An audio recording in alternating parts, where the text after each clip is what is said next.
하나님의 말씀 사도행전 6장 1절에서 7절입니다.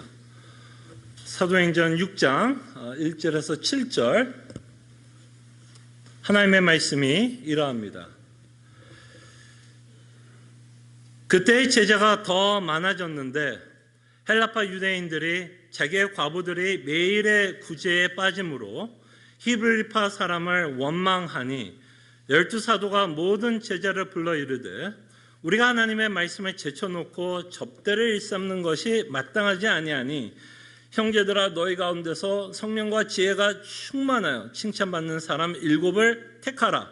우리가 이 일을 그들에게 맡기고 우리는 오로지 기도하는 일과 말씀 사역에 힘쓰리라 하니 온 무리가 이 말을 기뻐하여 믿음과 성령이 충만한 사람 스데반과 또 빌립과 부고로와 느가로누와 디몬과 바메나와 유대교에 입교했던 안디옥 사람 니골라를 택하여 사도들 앞에 세우니 사도들이 기도하고 그들에게 안수하니라.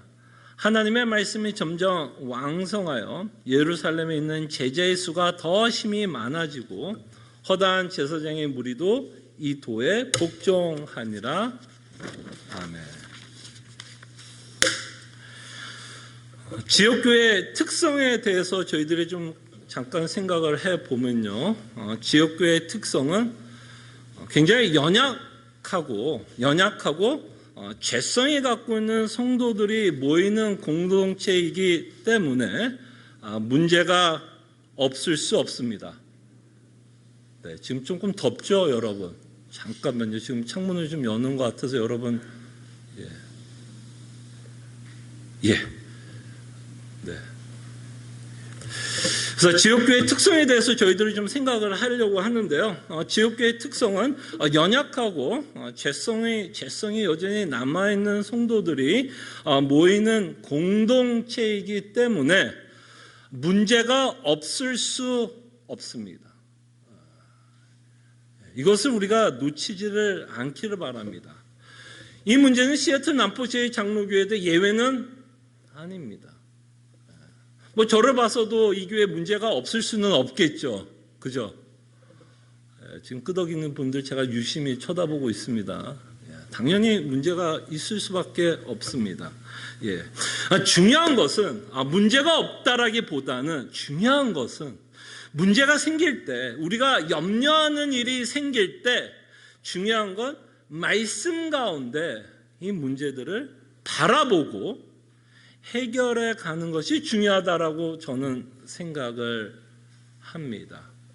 그리고 또 하나 오해가 없기를 바라는 것은 복음이 온전하게 선포된다고 해서 교회가 문제가 없을 거라고 생각을 하면 이것도 우리의 오해고 착각입니다.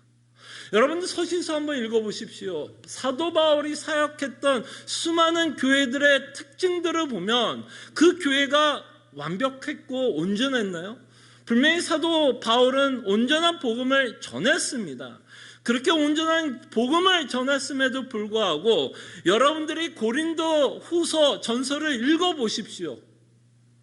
정말 그곳이 교회라고 이야기할 수 있을까? 라는 수많은 문제투성이를 갖고 있다는 것을 보시기 바랍니다. 어떻게 보면 어쩔 수 없다는 겁니다. 죄인들이 모였고 연약한 자들이 모였기 때문에 교회는 문제가 있을 수밖에 없어요. 재미나는 이야기 하나 해드릴까요? 어떤 목사님이 이런 얘기를 하더라고요. 커튼을 하나 다는데요. 교회 커튼을 하나 다는데 교인 수가 100명이래요. 색깔이 몇 개 나왔을 것 같습니까? 커튼 색깔 100개 이상 나왔대요. 물론 좀 과장해서 이야기하는 거겠죠. 그때 목사님이 더 웃긴 말은 자신이 그렇게 색깔이 많은 줄 몰랐대요. 100개 이상 되는. 아니 100개 이상의 의견이 나오니 거기에 문제가 없다면 그게 이상한 거죠. 그럴 때 우리가 중요한 건 문제가 없기를 위해서도 우리가 노력해야 되지만 이 문제가 있고 염려 앞에서 그 문제를 바라보는 우리의 시각이 중요하고 그것을 말씀 가운데서 풀어가는 그것이 더 중요하다라고 저는 생각이 듭니다. 그래서 오늘 저는 이 제목을 이렇게 한번 지어봤어요. 교회는 공사 중이다. 교회는 공사 중이에요. 여러분 혹시 공사판 가보셨나요? 딱 거기가 교회라고 생각하시면 돼요. 지저분하고 다 지어지지 않았고 지어져 가는 과정 가운데 있고 저희들이 천국에 들어갔을 때 이제 온전한 교회를 이루게 될 겁니다. 공사 중이라는 것을 언제나 기억해 주시길 바라고 오늘 본문을 통해서 역시 교회가 공사 중이었다라는 모습을 보게 됩니다. 물론 초대교회였기 때문에 이제 교회가 세워지고 있는 과정이 있었기 때문에 처음에 있었기 때문에 이들도 참으로 많은 문제를 갖게 되고 있는 것을 보게 됩니다. 그럴 때 이들이 앞에 있었던 문제들을 어떻게 해결하고 어떤 식으로 성경의 말씀을 적용하고 있는지를 보면서 우리는 지혜를 구했으면 합니다. 원리를 배웠으면 좋겠어요. 이런 원리로 사도들이 자신들 앞에 있는 문제들을 해결해 가는 모습들을 보면서 이 시애틀 남포지회 장로교회도 결국에는 많은 문제들 앞에서 이런 원리를 갖고 이런 지혜를 가지고 문제를 바라보고 해결해 나가야 되겠구나라는 저희들의 생각이 필요할 거고 기도가 필요할 줄로 저는 생각이 듭니다. 자, 그럼 이들 앞에 어떤 문제가 있었는지를 한번 저희들이 생각해 보도록 하겠습니다. 여러분들이 굉장히 잘 아는 사건이 기록되어 있는데요. 이 교회, 초대교회 안에서는 어쨌든 언어로 인해서 좀 파가 갈려질 수밖에는 없었던 것 같습니다. 여러분 그냥 이민교회 생각하시면 되겠죠. KM, EM. 여러분 KM, EM이 이렇게 서로 같은 교회에 있지만 그 안에는 참 많은 갈등이 있다는 거 여러분은 교회 지도자들이라면 많이 알 겁니다. KM과 EM 참 잘 섞이질 못해요. 같은 언어도 아니고 문화적으로 다르기 때문에 같은 얼굴을 갖고 있고 음식은 김치찌개 좋아할지 몰라도 이 문화적으로 다른 것 때문에 바라보는 시각, 문제 굉장히 다르기 때문에 KM과 EM이 때로는 많은 또 갈등이 있다는 것을 보게 되는데 이 교회도 다르지 않았어요. 어떤 갈등이 있었냐면 두 가지 언어를 사용하고 있었던 교회를 보게 됩니다. 하나는 헬라파였고 하나는 히브리파였습니다. 그죠? 그럴 때 여러분 그 사도행전을 처음 기억해 보시면 사도들이 이제 성령의 충만함으로 방언을 했다 그러는데 그 방언은 어떤 우리가 이해할 수 없는 그런 언어였다기보다는 그 각 나라의 언어로 복음을 전했던 내용이 저는 방언이라고 생각을 하는데요. 그럴 때 어쨌든 각지의 사람들에게 자신의 언어로 복음을 전하게 되었고 어쨌든 헬라파 그 다음에 히브리파 성도들이 생기는 것을 보게 됩니다. 근데 이 언어가 나눠졌다는 건 문제가 아닌 것 같아요. 이 언어가 나눠졌다는 게 문제기보다는 그들이 갖고 있었던 연보를 어떻게 서로 나누어 쓰는 과정 가운데 원망이 생기고 있는 것을 보게 됩니다.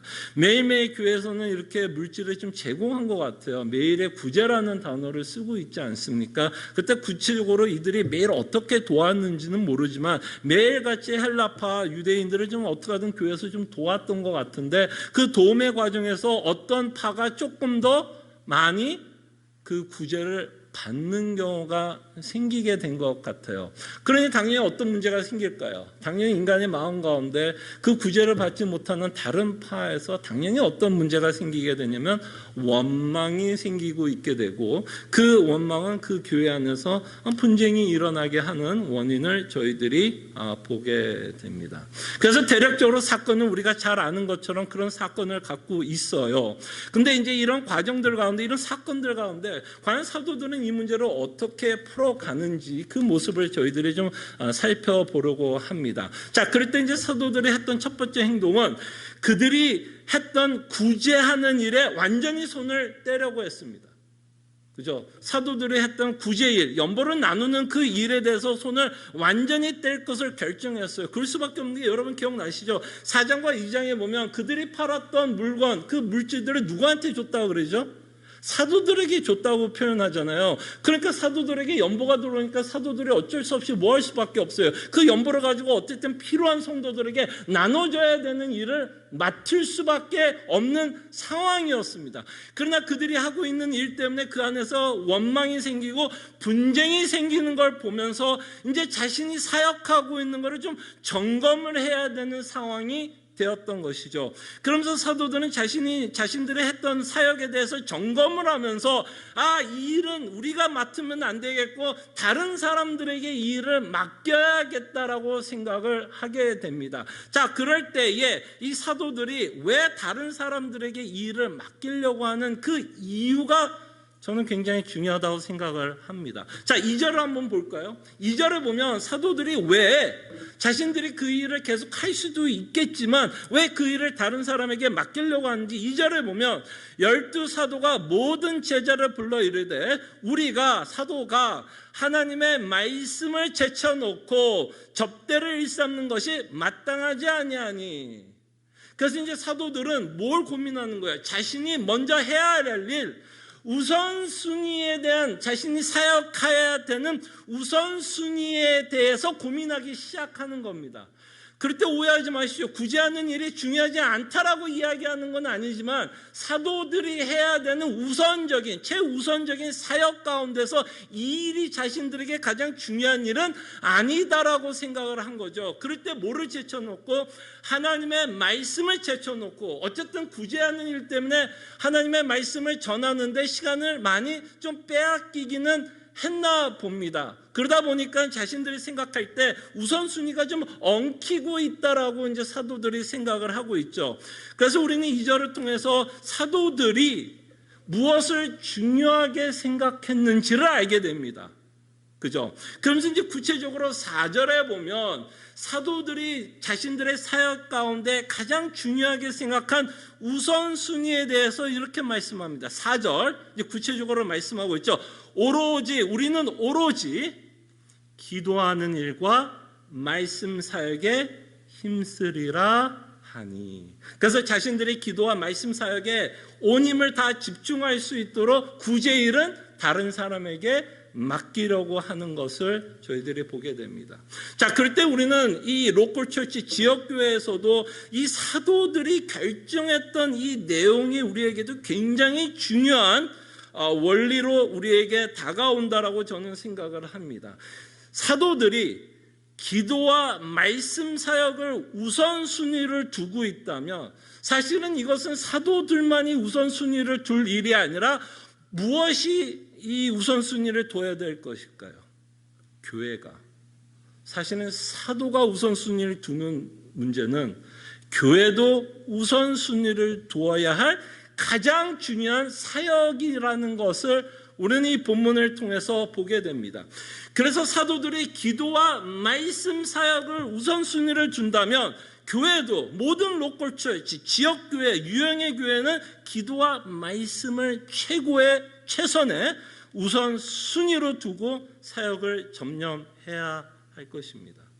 자, 그럴 때 우리가 이 두 가지를 좀 생각해 보죠. 왜 우리는 교회는 또는 사도는 이 기도와 말씀이 가장 중요하다라고 생각을 할까요, 여러분? 왜 기도와 말씀? 너무 당연한 이야기를 우리가 하는 것 같지만 다시 한번 좀 저희들이 생각을 해보자고. 왜 기도와 말씀이 가장 중요하다라고 생각을 했을까요?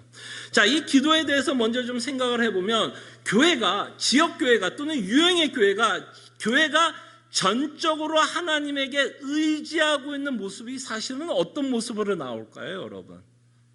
기도로 나타난다고 생각을 합니다. 기도는 무책임한 모습이 아니에요.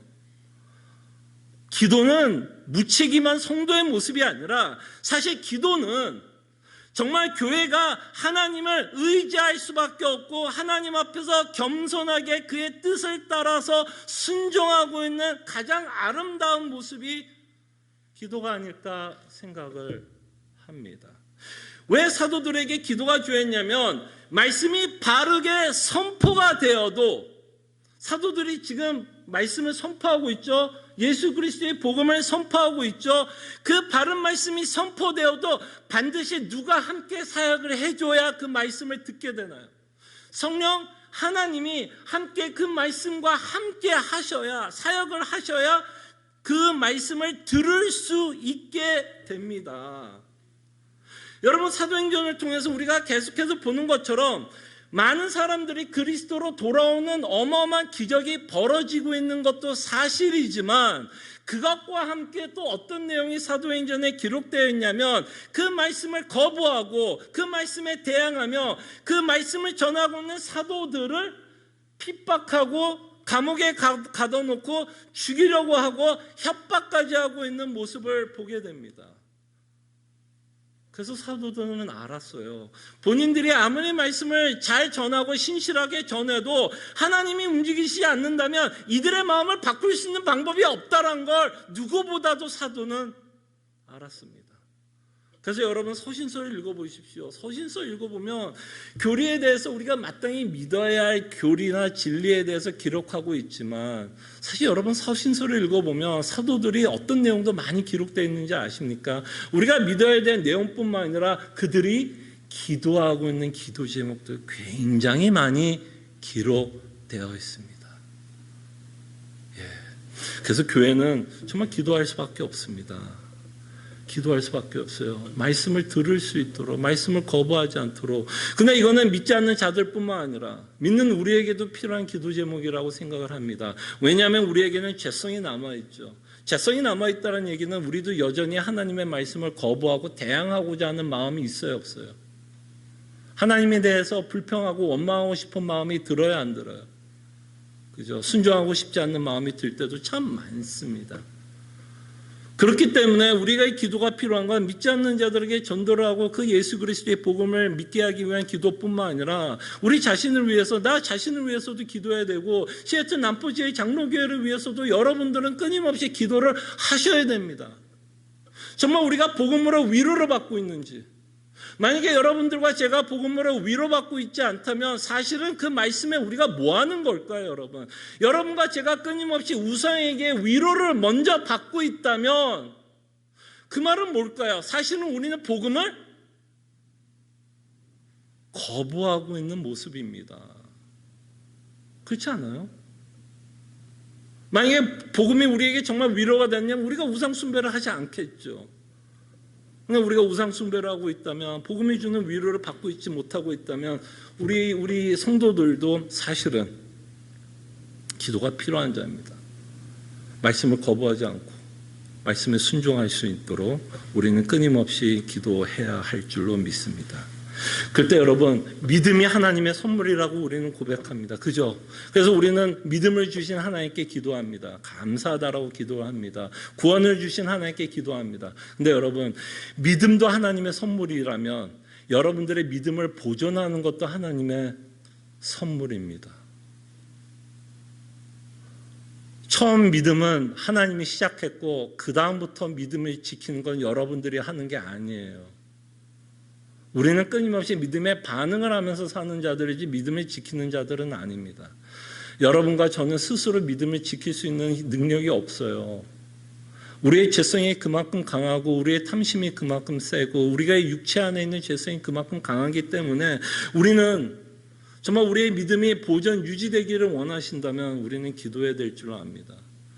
믿음이 하나님의 선물이라면 지금 내 믿음을 보존하시는 분도 하나님이라면 내 믿음을 끝까지 보존 유지할 수 있도록 우리는 끊임없이 하나님께 기도해야 됩니다. 견인할 수 있도록 예수님의 나라만을 바라보면서 뛸 수 있도록 우리는 끊임없이 기도해야 됩니다.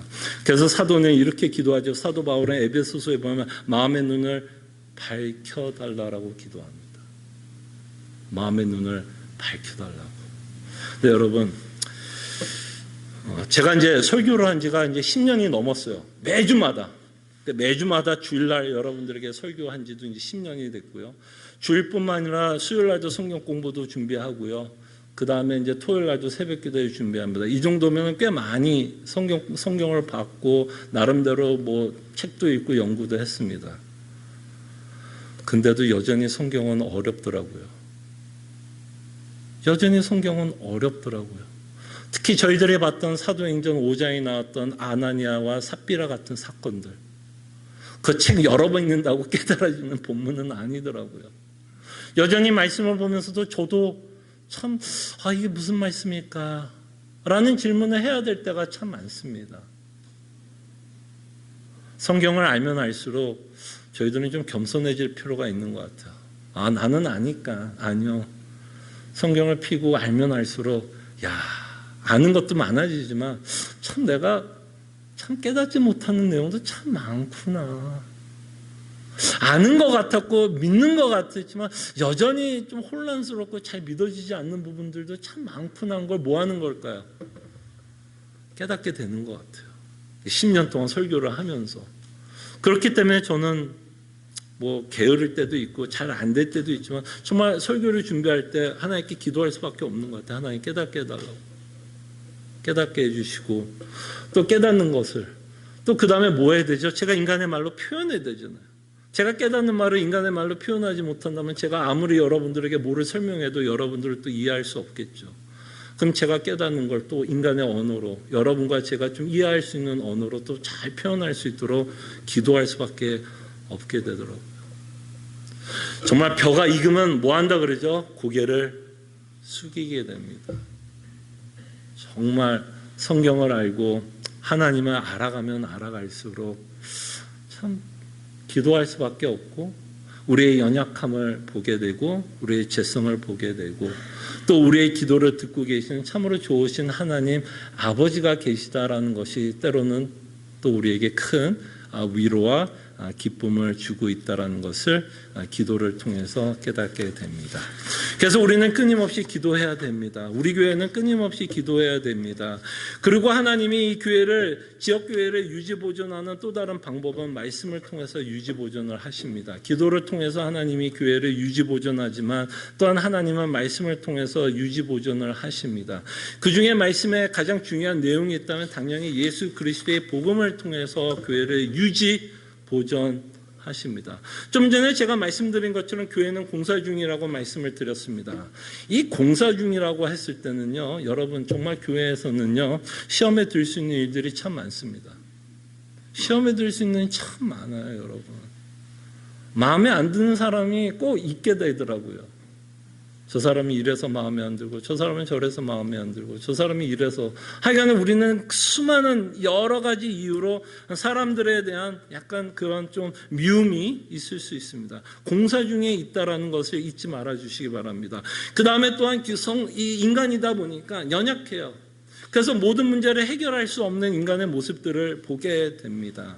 연약한 모습을 보게 되고 그런 연약한 모습 가운데 많은 문제들을 교회는 안고 있습니다. 어떠십니까, 여러분? 시애틀 남북교회 문제 많아요? 또 제가 이렇게 째려보고 있으니까는 또 속마음을 또 얘기할 수는 없고 왜 문제가 없겠습니까? 왜 문제가 없겠어요? 그리고 그 문제 때문에 왜 시험에 들 일이 없고 그 시험 때문에 왜 불평이 없고 왜 원망이 없겠습니까? 제가 말씀드렸죠. 교회는 공사 중이기 때문에 이런 일들이 벌어집니다. 근데 하나님이 이 문제를 어떻게 해결해 가시냐면 사실은 하나님이 참 재미나는 방법을 사용하십니다. 하나님이 사용하는 방법은 그 문제를 해결하시는 걸로 우리가 시험에 드는 문제를 해결하지만은 않은 것 같아요. 문제를 해결해 줌으로써 해결하는 게 아니라 복음을 통해서 하나님은 끊임없이 해결합니다. 어떤 식으로 복음으로 해결하냐면요. 문제가 생기면 인간의 마음속에 어떤 마음이 생기면 우리는 그 문제를 바라보면서 강팍해집니다. 그렇지 않아요? 사람이 미워지면 그 사람에 대해서 어떤 마음이 들어요? 강팍해집니다. 인간이 얼마나 강팍해지느냐면요. 그전엔 전혀 문제가 없었는데 갑자기 어느 날부터 저 사람이 그냥 이렇게 머리만 넘겨도 이제 싫어. 무슨 말인지 알죠? 그전에 전혀 문제가 없었는데 그 사람이 싫으면 그가 하는 모든 행동이 싫어. 그냥 다 싫어. 그 목사 얘기도 참 재미난 얘기를 들었습니다. 교회에 문제가 생겼을 때, 그러니까 문제가 생기죠. 문제가 없을 때는 목사가 했던 행동에 대해서 사람들이 별로 시비를 걸지 않고 다 넘어갔다고 합니다. 근데 교회에 문제가 생기고 교회 때문에 시험에 들면 그 목사가 하는 한마디가 어떻게 될까요? 다 싫어. 그전에 똑같아서 하나도 안 변해서 그 목사. 근데 그 사람이 싫어지면 그가 하는 모든 행동이 싫어지게 되는 게 인간의 마음이에요. 인간은 강팍해집니다. 어떤 문제가 생기게 되고 어떤 사람에 대한 미움이 생기면 강팍해져요. 근데 이 강팍해질 때 이게 또 우리의 강팍한 거에 휘발유를 붓는 존재들이 있습니다. 사탄이 끊임없이 우리를 꼬드겨요. 너는 저 사람 미워할 이유 있어. 끊임없이 우리 머릿속으로 계속해서 저 사람이 나에게 나쁜 짓 했던 거, 상처 준 것만 끊임없이 우리를 복습하게 해요. 그 복습의 결과는 뭘까요? 그냥 계속해서 여러분 간박해진 마음에 휘발유를 계속해서 사탄이 휘발유를 붓게 되고 거기에 이제 불을 붙이는 거죠.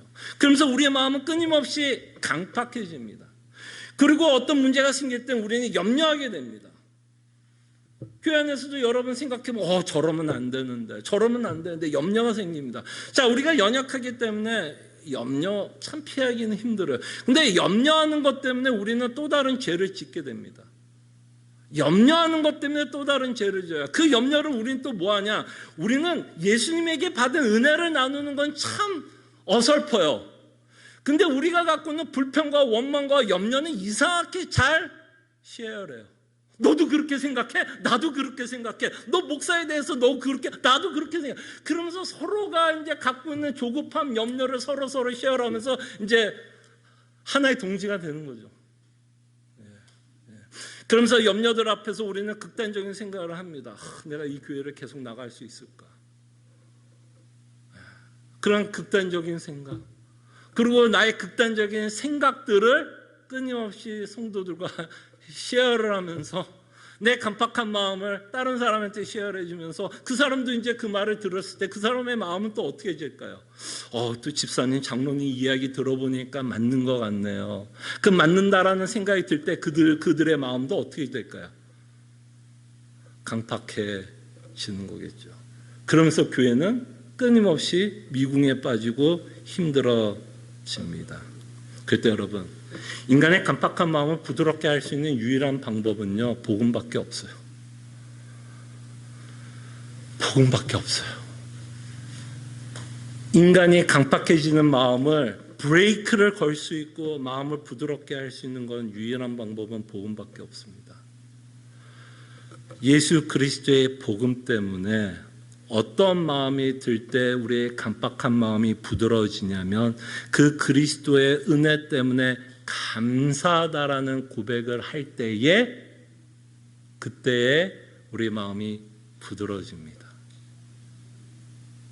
그리고 그 복음으로 감사하다라는 고백을 갖고 교회 안에 있는 문제를 바라보게 되면 똑같은 문제도 다르게 보이기 시작합니다. 그거 아세요? 똑같은 문제였어요. 목사 하나도 안 변했어요. 근데 복음으로 인해서 일단 마음이 부드러워지면 아까 말했잖아요. 사람이 미우면 다 싫은 것처럼 복음으로 마음이 부드러워지고 감사함이라는 고백이 나오면 내가 바라봤던 문제들도 다르게 보이기 시작합니다.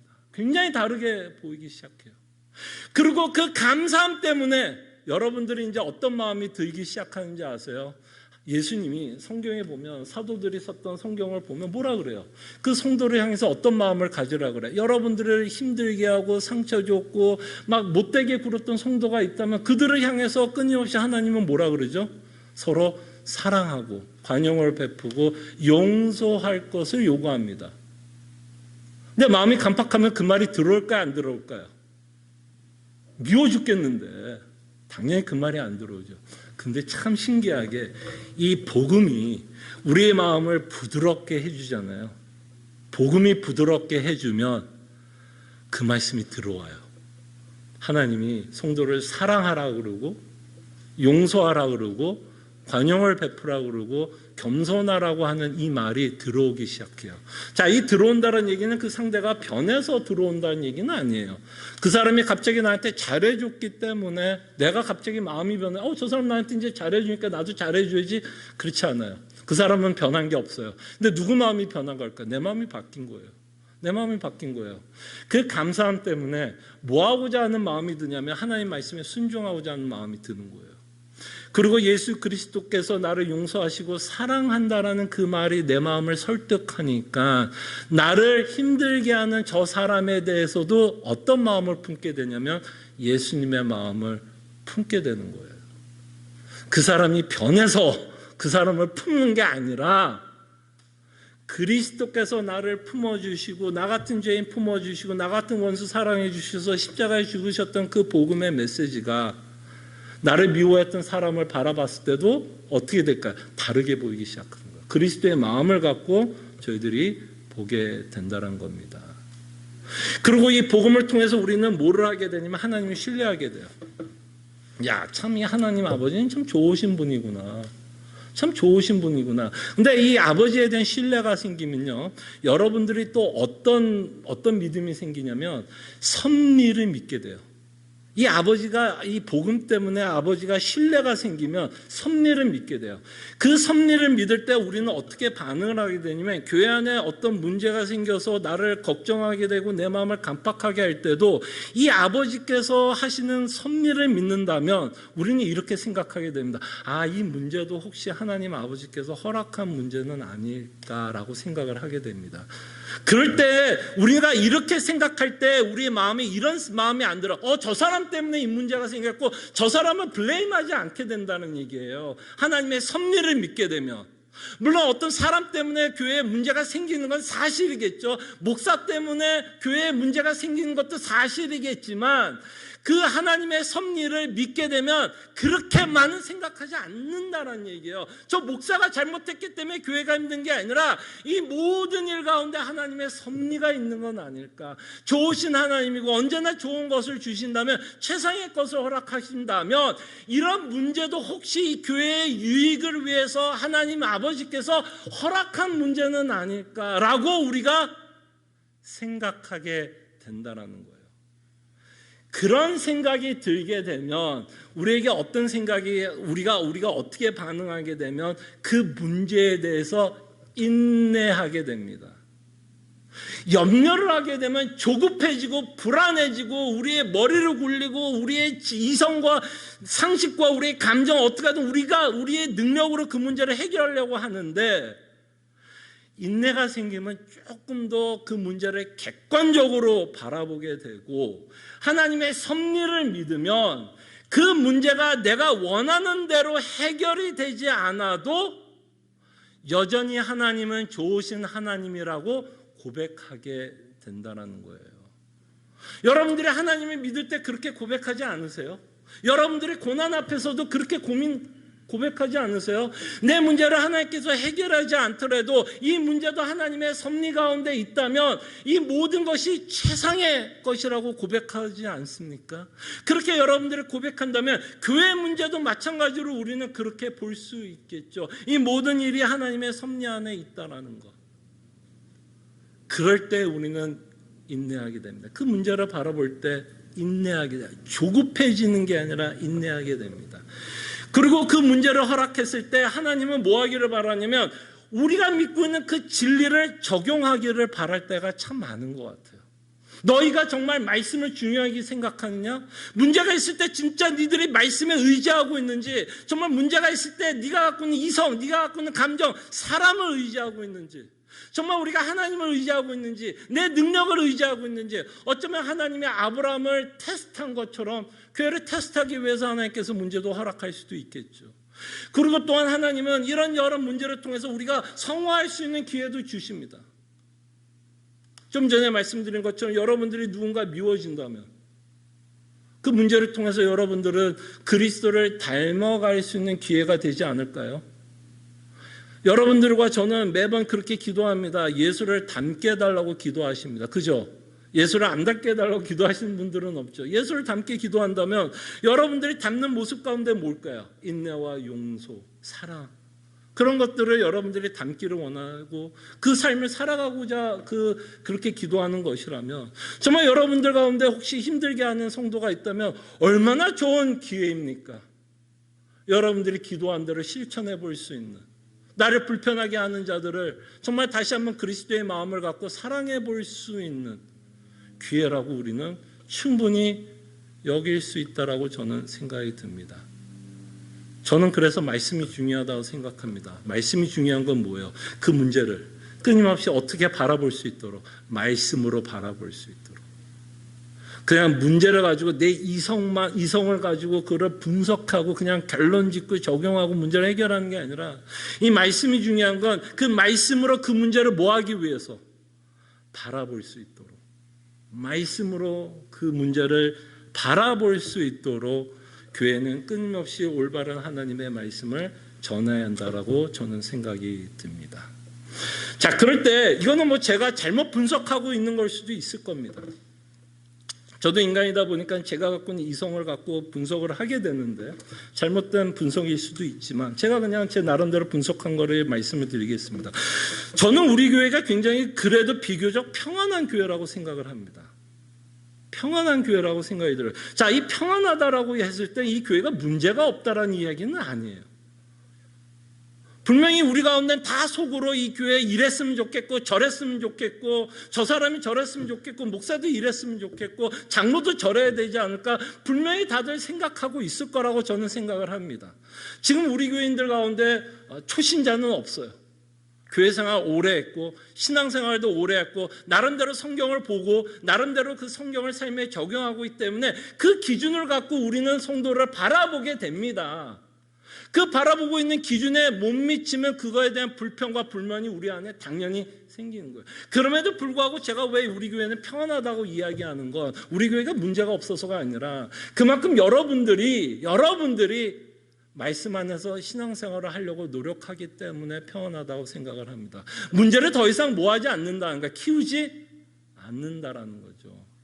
문제가 있음에도 불구하고 아까 말한 것처럼 사람도 붙잡고 뭐 그냥 이런 게 아니라 하나님 앞에서 기도하면서 그리고 그 문제들을 말씀 안에서 그것을 보려고 하니까 아까 말한 것처럼 그리스도를 닮아가는 삶을 살려고 애를 쓰고 말씀 가운데 이것을 섭리 안에서 보려고 하고 그러다 보니까 우리 마음에 간팍해질 때도 끊임없이 복음 때문에 감사하다라는 고백과 함께 성도를 말씀 가운데 바라볼 수 있는 훈련이 되었기 때문에 저희 교회는 그나마 다른 교회에 비해서 굉장히 비교적 평안한 교회라고 생각이 듭니다.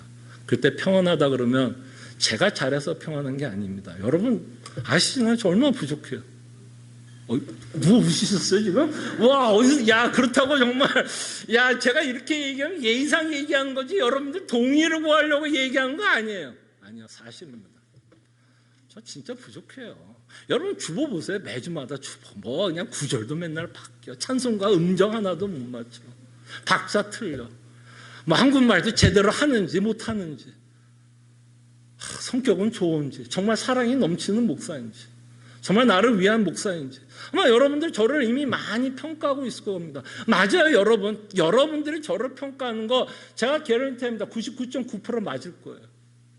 맞을 거예요. 그럼에도 불구하고 우리가 함께 신앙생활하는 이유가 뭘까요? 복음 때문이라고 저는 생각이 듭니다. 복음이 끊임없이 여러분들의 마음을 모해주니까 부드럽게 해주니까 그나마 저의 부족한 거를 뭐 할 수 있는 거예요? 인내해 주는 거죠. 참아주는 거죠.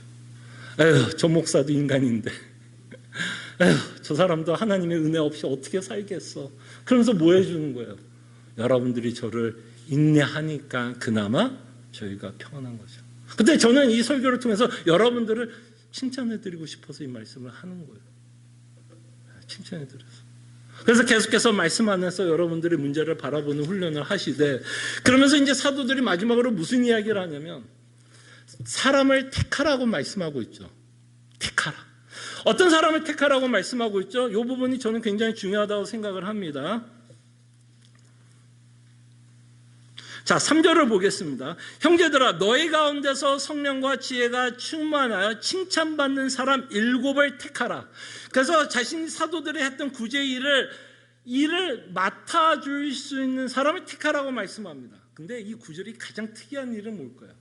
여러분 구제하는데도 좀 능력이 필요할까요? 없을까요? 좀 돈 계산할 수 있는 좀 셈할 수 있는 능력은 좀 있어야 될까요? 없어야 될까요? 구제하는데도 좀 탤런트가 있어야 될까요? 없어야 될까요? 저는 있어야 될 거라고 생각이 듭니다. 아무나 뭐 구제하겠습니까? 근데도 오늘 본문에 보면 참 특이하지 않으세요? 분명히 이 사도들이 이 구제의 일을 맡아야 하는 자들이 있고 그 맡아야 되는 사람이 있는데 자격을 이야기할 때는 어떤 이야기를 해요?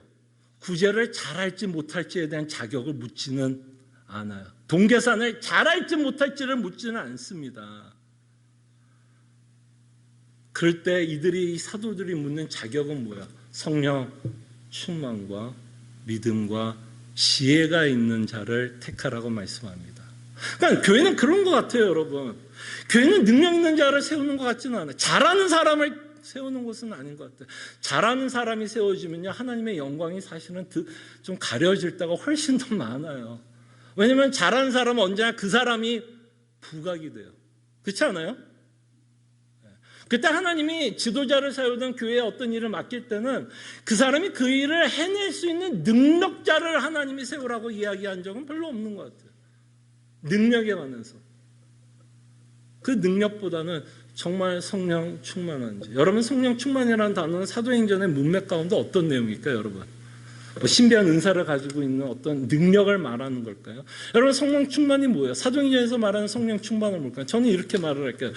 사도행전에서 말하는 성령 충만은 복음 충만이다라고 말씀을 할게요. 복음 충만, 복음 충만. 정말 사도들과 같이 예수 그리스도의 복음으로 말미암아 자신이 믿어야 할 복음에 대해서 확실한 지적 동의와 그 복음으로 인한 뭐를 정말 위로와 기쁨과 소망을 갖고 살아가는 자가 어떤 자예요? 성령 충만한 자입니다. 왜? 성령 하나님이 하시는 일반적인 사역이 뭐예요? 성령님이 하는 일반적인 사역은 뭐예요? 우리로 하여금 그리스도의 복음을 믿게 하는 사역을 감당하시는 분이라면 성령 충만은 뭘까요? 결국 예수 그리스도의 복음에 대한 충만함. 그 자를 교회에서 세울 것을 말씀합니다. 그래서 당연히 성령 충만과 믿음은 함께 가는 거겠죠.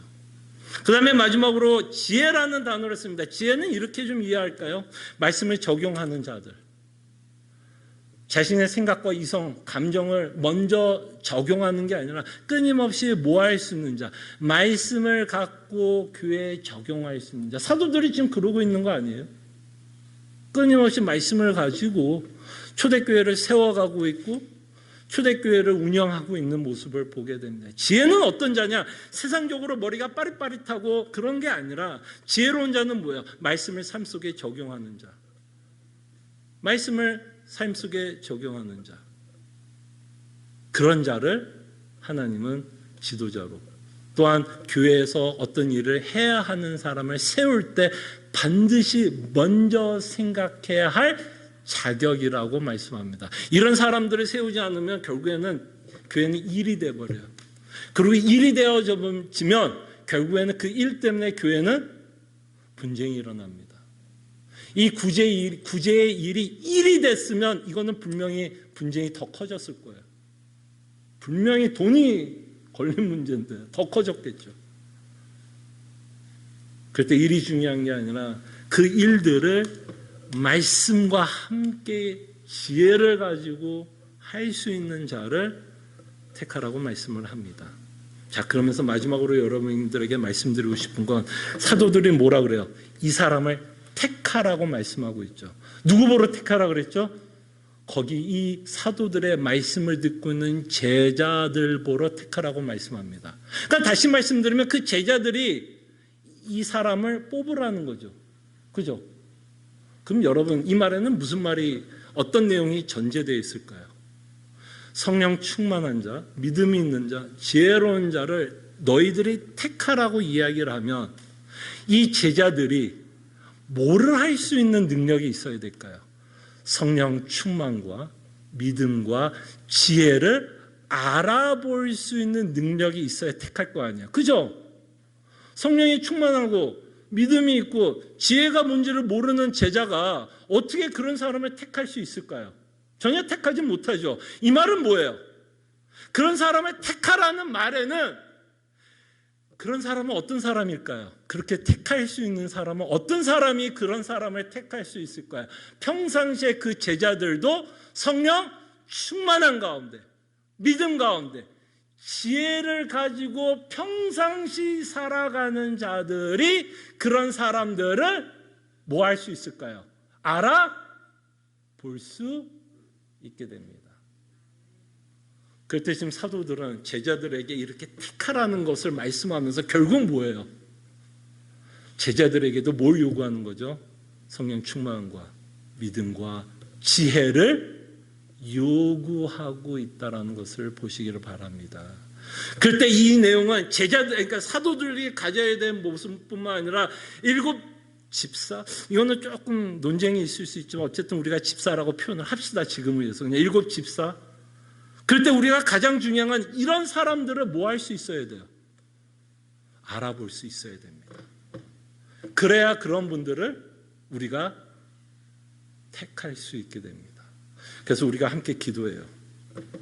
이제 앞으로 우리가 또 이런 여러 가지 문제들 가운데 사람들을 세우는 일들이 계속해서 세워질 겁니다. 왜냐하면 교회가 또 운영되기 위해서 사람들이 세워져야 되는데 그 세워지는 자격들에 대해서는 그 일을 잘 감당할 수 있는 자가 아니라 끊임없이 성령 충만, 믿음과 지혜를 요구하고 있고, 교회는 그 사람들을 알아볼 수 있도록, 그러기 위해서는 우리가, 내 자신이 정말 성령 충만과 믿음과 지혜로운 성도의 삶을 매일매일 자신의 삶 가운데서 살아갈 수 있도록 저희들이 함께 기도했으면 합니다. 기도하죠.